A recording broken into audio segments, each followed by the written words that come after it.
મિત્રો, જ્યારે લક્ષ્ય ખાખી વર્દી હોય ને ત્યારે માત્ર મહેનત કામ નથી આવતી, પરંતુ તેની સાથે સાથે ત્યાં કામ આવે છે પ્રિસ્ક્રિપ્શન એટલે કે ચોકસાઈ. ઘણા લોકો હજુ પણ જૂની પદ્ધતિથી વાંચે છે, પણ જો તમે આ 200 ગુણના નવા માળખાને લોજિકલી સમજી લીધું તો તમારી સીટ પાક્કી છે. આજે હું તમારી સામે લાવ્યો છું 70 દિવસનો એક્શન પ્લાન.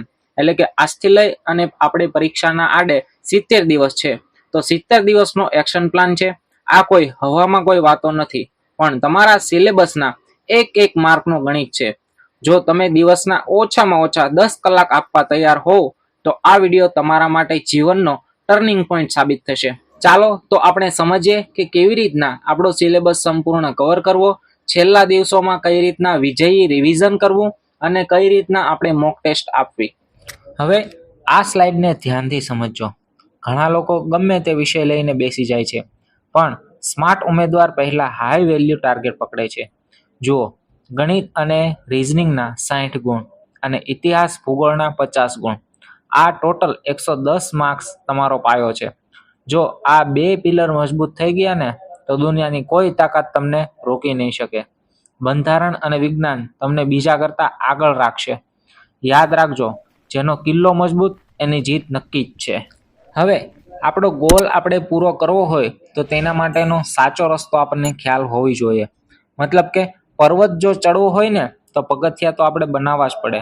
તો આ રહ્યો તમારો સ્ટેપ બાય સ્ટેપ પ્લાન. આ પ્લાન જોતા પહેલા જણાવી દઉં કે જે મિત્રો, જે ઉમેદવારો પહેલેથી તૈયારી કરે છે, એટલે કે જ્યારથી ભરતી પડી છે, જ્યારથી ફોર્મ ભરાયા છે ત્યારથી જ લગાતાર વાંચે છે, જેને ઓલમોસ્ટ બધું થઈ ગયું છે અથવા રિવિઝન જ ફક્ત બાકી છે અને પોતાનું ફાસ્ટ રિવિઝન કરવા માંગતા હોય તો આ શેડ્યુલ મુજબ તમે ફોલો કરી શકો છો. અને જે મિત્રો હજી જાગ્યા જ છે, તારીખ આવ્યા પછી અંદરથી ઉમળકો જાગ્યો છે કે હવે તૈયારી મારે કરવી છે, હવે મારે વાંચવું છે, તો સાથે સાથે દિવસો પણ ઓછા છે, તો તે મિત્રો છે તે આ શેડ્યુલ ફોલો કરી શકે. તો આપણે જોઈએ સૌથી પહેલા તો આપણી પાસે હવે ટોટલ 70 જેટલા આપણી પાસે દિવસો છે. પહેલા 25 દિવસ આપણે બેઝ તૈયાર કરીશું, ઇતિહાસ અને રીઝનિંગ. ત્યાર પછીના 20 દિવસ છે સ્કોરિંગ વિષયો, એટલે કે ગણિત અને ભૂગોળ પર આપણે તૂટી જ પડવાનું છે.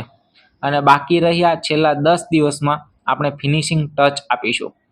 અને બાકીના હજી 15 દિવસ તો આપણા બાકી જ છે, તેની અંદર ફક્ત ને ફક્ત આપણે રિવિઝન કરવાનું છે, તેની અંદર આપણે ટેસ્ટ આપવાની છે. તો આ પ્લાન મુજબ ચાલશો ને તો 55મા દિવસે તમે કોન્ફિડન્સથી કહેશો કે સાહેબ હવે ગમે તેવું પેપર કાઢે ને હું તૈયાર છું. હજી આપણે થોડોક વધારે ડિટેલની અંદર આપણે આ શેડ્યુલ જોવાનું છે. આ ફક્ત ઉપર છેલ્લું છે. હવે આ શેડ્યુલથી આપણે જોઈ લીધું કે શરૂઆતના દિવસોમાં આ કરવાનું છે, પછીના દિવસોમાં આ કરવાનું છે, અંતમાં આ કરવાનું છે. પરંતુ દિવસનો પ્લાન પણ આપણે બનાવવો જ પડશે કે દિવસની અંદર આપણે કઈ રીતના વાંચવું, કે ક્યારે શું વાંચવું. તો તેની અંદર આપણે જોઈએ કે એક દિવસનું આપણું ટાઈમ ટેબલ કેવું હોવું જોઈએ. તો આપણે થંબનેલની અંદર શરૂઆતમાં જ આપણે જણાવ્યું તે મુજબ, થંબનેલની અંદર લખેલું છે તે મુજબ કે ઓછામાં ઓછા તમારે 10 કલાક તો કાઢવા જ પડશે. તૈયારી કરવાવાળા 12-13 કલાક વાંચે છે, પરંતુ આ અનુસાર આપણે જોઈએ તો ઓછામાં ઓછા 10 કલાક તમે કાઢો તો પણ તમારા માટે આ તમારું મિશન ખાકી છે તે પૂર્ણ થઈ શકે છે. હવે શરૂઆત આપણે જોઈએ તો કે આપણે 10 કલાકને અનુરૂપ આપણે લઈને ચાલીએ તો 10 કલાકને આપણે 4 સ્લોટની અંદર વહેંચીશું, જેથી મગજ પર બોજ પણ આપણે ન આવે. હવે દિવસોના કલાકોની આપણે વાત કરીએ તો કઈ રીતના કરવું. તો અહીંથી આપણે શેડ્યુલ તો જણાવી દઈએ, પરંતુ પોતાને કઈ રીતના વધુ અનુકૂળ આવે છે, પોતે કઈ રીતના પહેલેથી કઈ ઢાળની અંદર ઢળેલા છે તે મુજબ આપણે છે તે પોતાની કલાકો, પોતાનો સમય ફિક્સ કરવાનો છે. હવે આપણે જોઈએ કે સવારે શું વાંચવું, બપોરે શું વાંચવું, સાંજે કઈ રીતના શું વાંચવું. તો સૌપ્રથમ આપણે જોઈએ કે સવારનો સમય. તો સવારે આપણને ખ્યાલ છે કે મગજ સૌથી વધુ એક્ટિવ હોય છે. તો આ સવારને જ્યારે આપણું મગજ સૌથી વધુ એક્ટિવ હોય ને ત્યારે આપણે ઇતિહાસ, ભૂગોળ અને વારસો પકડો. આ 50 ગુણનો ભાર ધરાવે છે. અને આને વાંચવા સાથે સૌથી વધુ આપણે ધ્યાન શું રાખવાનું છે કે આને નકશા અને ડેટા સાથે લિંક કરીને આપણે વાંચવાનું છે. જો તમે ભૂગોળ વાંચો છો તો ભૂગોળ અને ઇતિહાસ આ બંનેને લિંક કરીને વાંચવાનું. સાથે તમે ભૂગોળ વાંચો છો તો ભૂગોળની અંદર આપણને ખ્યાલ છે કે મેપ, જે નકશા હોય છે તે નકશા આપણે બનાવીને આપણી સાથે રાખીએ ને તો વાંચવા કરતાં નકશા જોઈને આપણને વધુ યાદ રહે છે. એટલે આવી રીતના આપણે નકશા અને ડેટાને સાથે બધા એકબીજા સાથે આપણે ઇન્ટરકનેક્ટ લિંક કરીને આપણે વાંચવાનું છે. હવે આપણે જોઈએ બપોરના સમયની વાત. તો બપોરે બધાને ખ્યાલ જ છે કે બપોરને આપણે શું કહીએ છીએ કે ધ બ્રેન વર્કઆઉટ, કે બ્રેન છે આપણું મગજ છે તે વર્ક કરતું બંધ થઈ જાય છે. એટલે આપણને આળસ ચડે છે, ઊંઘ આવે છે વાંચતા વાંચતા. તો આવું ન થાય, આપણી પાસે ઓછા દિવસો છે, તો તેની અંદર આપણે સ્પર્ધાની અંદર ટકી રહેવું છે, વાંચવું છે, તો તેના માટે આપણે શું કરવું? તો બપોરે જ્યારે આળસ આવવાની શક્યતા હોય ને ત્યારે ગણિત અને રિઝનિંગ કરો. 60 ગુણનો સવાલ છે સાહેબ, અને આપણને પણ ખબર છે આગળનું આપણે પેપર આપેલું છે, તો આપણને ખ્યાલ જ છે ગણિત રિઝનિંગ છે તે આપણને સ્કોરિંગ કરાવે છે. એટલે 60 ગુણનો આપણો સવાલ છે.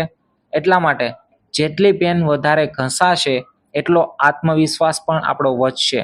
અને પેન જો તમારી ઘસાશે, ગણિત તમે કરશો, તો તમારું મગજ છે તે વર્ક કરતું થશે, અને સાથે સાથે તમારી ઊંઘ નીંદર જે છે તે બધું દૂર થઈ જશે. એટલે બપોરના સમયની અંદર આપણે આ કરવાનું છે. હવે વાત રહી દિવસ અને સાંજના સમયની. તો આ સમયે આપણે શું કરવાનું છે? આ સમયે બંધારણ અને વિજ્ઞાન ટેકનોલોજી આપણે વાંચવાનું છે. વિજ્ઞાનમાં ખાસ કરીને રોજબરોજના જીવન સાથે જોડાયેલા મુદ્દાઓ પર ભાર આપો, જે નવા સિલેબસની અંદર પણ આપણને આપેલા છે. એટલે ગયા વર્ષનું પેપર પણ આપણે સાથે જોઈ લેશું, આગળના વર્ષો પેપર આપણે સાથે રાખીશું. અથવા તો તમે હજી કંઈ શરૂઆત નથી કરી તો સૌથી પહેલાં ગયા વર્ષનું પેપર લો. ગયા વર્ષનું પેપર તમે જુઓ, એક દિવસ તેમાં એનાલિસિસ કરો કે કઈ રીતના પ્રશ્નો પૂછાય છે, ક્યાંથી પૂછાય છે અને કેવી રીતના પ્રશ્નો પૂછાય છે. તો આ પ્રશ્નો, આ પેપર જે છે ગયા વર્ષનું, તેનું તમે એક વખત એનાલિસિસ કરી લો. એટલે આનાથી પણ આપણને ઘણું બધું બેનિફિટ થશે. તમે જ્યારે આખી થોથો બુક લઈને બેસશો ને, તો ત્યારે તમને સ્કીપ કરતા ફાવશે કે આમાંથી મારે શું વાંચવું અને શું ન વાંચવું. એટલે આ પણ આપણે સાથે રાખવાનું છે. હવે વાત કરીએ આપણે રાતના સમયની. તો રાતનો સમય મતલબ 9 અથવા 9 વાગ્યા પછીની વાત આપણે કરીએ. તો અહીં આપણે શું કરવાનું છે કે ધ ફિનિશિંગ ટચ આપવાનો છે, કે દિવસના અંતે આપણે થોડું ઘણું કરંટ અફેર્સ જોવાનું છે મહત્વનું. કોઈ સારી ચેનલ હોય, કોઈ સારું ગ્રુપ હોય, તેમાંથી આપણે જોઈ લેવાનું છે. કોઈ ન્યૂઝપેપરનું કટિંગ હોય તો તેની અંદર આપણે જોઈ લેવાનું છે.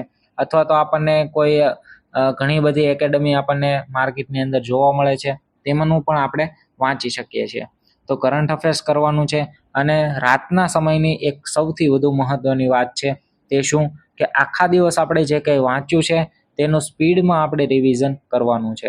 અને સાથે સાથે બીજી એક વાત મહત્વની રહી ગઈ છે, તે જણાવી દઉં કે આખા દિવસની અંદર તમે બધું વાંચો, બધું કરવાનું જ છે, પરંતુ સાથે સાથે એક વાત મહત્વની તમારે રોજ કરવાની છે. હવેથી શું કરવાનું છે કે રોજ પ્રેક્ટિસ પેપર જે હોય છે, કોઈનું કોઈ એક પેપર આપો. રોજ તમે એક પેપર ફરજિયાત આપો. તેનાથી શું થશે કે તમારી એક્યુરેસી વધશે. તમે એક પેપર આપશો, એક પેપરની અંદર કે એક્ઝામ્પલ તરીકે આપણે સમજીએ કે તેની અંદર 100 પ્રશ્નો છે, તો તેનાથી શું થશે કે 100 પ્રશ્નો તમને રોજ તમે સોલ્વ કરતા થશો. અને આપણે અત્યારથી લઈ અને કેટલા દિવસની વાર છે કે 70 દિવસની વાર છે. હવે તમે 70 ગુણ્યા 100 કરો. હવે તમે લાસ્ટ જ્યારે તમારો છેલ્લો દિવસ હશે ત્યારે અને અત્યારે તમે કમ્પેર કરો કે આટલા પ્રશ્નો તમે સોલ્વ કરશો તો તેમાંથી પરીક્ષાની અંદર કેટલું પૂછાશે. તમારે એક વખત પ્રશ્ન જો ખોટો આજે પડ્યો છે, આજે તમે કોઈ પેપર આપ્યું છે, તેની અંદર આજે મારો આ પ્રશ્ન ખોટો પડ્યો છે, તો હું તે જોવાનો છું, અને એ જ વસ્તુ છે તે બીજી વખત મારી ક્યારેય ખોટી પડવાની નથી. આનાથી એ બેનિફિટ થશે. એટલે આજથી જ તમે બીજું કંઈ કરો કે ન કરો, પરંતુ રોજ એક પેપર આપો. અને છેલ્લા આપણા જે 15 દિવસ અલગ કાઢેલા છે, તેની અંદર લાસ્ટ 15 દિવસ તમારે રિવિઝન જ ફક્ત કરવાનું છે. પરંતુ આ રિવિઝનની સાથે સાથે શું કરવાનું છે કે ડેઈલી રોજ 2 પેપર આપવાના છે. તો આ પણ આપણે આગળ જોઈશું. એટલે આ રીતનો આખા દિવસનો આપણો એક શેડ્યુલ છે કે આ મુજબ તમે ચાલી શકો. હવે દિવસના તમારી પાસે કુલ 24 કલાક છે. આમાંથી તમારા જ માટે માત્ર ને માત્ર દિવસના 10 થી 11 કલાક તમારે કાઢવાના છે. સવારે 4 કલાક હાર્ડ ડેટા પકડો, જ્યારે તમારો મગજ ફ્રેશ હશે. બપોરે જ્યારે ઊંઘ આવતી હોય ત્યારે ગણિત ગણવા બેસો. વિશ્વાસ રાખજો, ઊંઘ તમારી ઉડી જશે અને પ્રેક્ટિસ પણ થઈ જશે. સાંજે કન્સેપ્ટ ક્લિયર કરો અને રાત્રે હળવું વાંચન, ત્યારબાદ ટેસ્ટ આપો, આ બધું રાત્રે કરવાનું છે. આ એક રૂટીન નથી, પરંતુ આ જોઈએ ને તો એક તપસ્યા છે, અને આ તપસ્યા જ તમને વર્દી અપાવશે. આની સાથે સાથે તમે જે વાંચતા હોય તેમાંથી માત્ર ને માત્ર કી પોઈન્ટ લખો, કલમો લખો, સૂત્રો લખો, આ બધું સાઈડમાં લખતા જાઓ. જ્યારે પરીક્ષા એકદમ નજીક આવી જાય ને તો ત્યારે તમે તેને એક વખત જોશો ને તો સીધું જ તમારા મગજની અંદર ઉતરી જશે કે આની અંદર આ રીતનું છે બધું. તો મિત્રો, 70 દિવસ પછી તમે જ્યારે પરીક્ષા હોલમાં બેઠા હશો ને ત્યારે તમારી પાસે બે જ વિકલ્પ હશે. કાં તો અફસોસ કે કાશ મેં વાંચ્યું હોત, અથવા તો ગર્વ કે મેં પ્લાન મુજબ મારી મહેનત કરી છે. પછી તમે આ પ્લાન મુજબ વાંચો કે તમારા કોઈ પર્સનલ કોઈ પ્લાન બનાવી અને તે મુજબ મહેનત કરો. તો તમારી સામે આખું ટાઈમ ટેબલ છે, અથવા તો તમારું ટાઈમ ટેબલ છે, તમારી સામે વર્દીનું સપનું છે. હવે તમારે જ નક્કી કરવાનું છે કે આ 70 દિવસ તમારે આરામમાં કાઢવા છે કે ઇતિહાસ રચવામાં. ભણેલો ગણેલો વર્ગ ક્યારેય મહેનતથી નથી ડરતો, એ તો માત્ર સાચી દિશા જ શોધતો હોય છે. દિશા તો હવે તમને મળી ગઈ છે, હવે માત્ર ને માત્ર તમારે દોડવાનું છે. 70 દિવસ પછી જ્યારે તમે પરીક્ષા આપીને બહાર નીકળશો ત્યારે તમારા ચહેરા પર એક સ્મિત હોવું જોઈએ કે મેં મારું 100% આપ્યું છે. વર્દી તમારી રાહ જોઈ રહી છે, પણ એ મહેનત માંગે છે. શું તમે આ મહેનત માટે તૈયાર છો? જો હા, તો અત્યારે જ કોમેન્ટમાં લખો, આ વખતે ખાખી પાક્કી. અને આ વિડીયો એવા મિત્રોને શેર કરો જે ખરેખર વર્દીના હકદાર છે, વર્દીના વારસદાર છે. એક નવા વિડીયો સાથે મળીએ, ત્યાં સુધી તમામ મિત્રોને જય હિન્દ, જય ભારત. અને આવનારી પરીક્ષા તમારા માટે તમારું સપનું પૂર્ણ થાય, તમારા માતા પિતાનું સપનું પૂર્ણ થાય એવી સાબિત થાય એવી ભગવાનને પ્રાર્થના.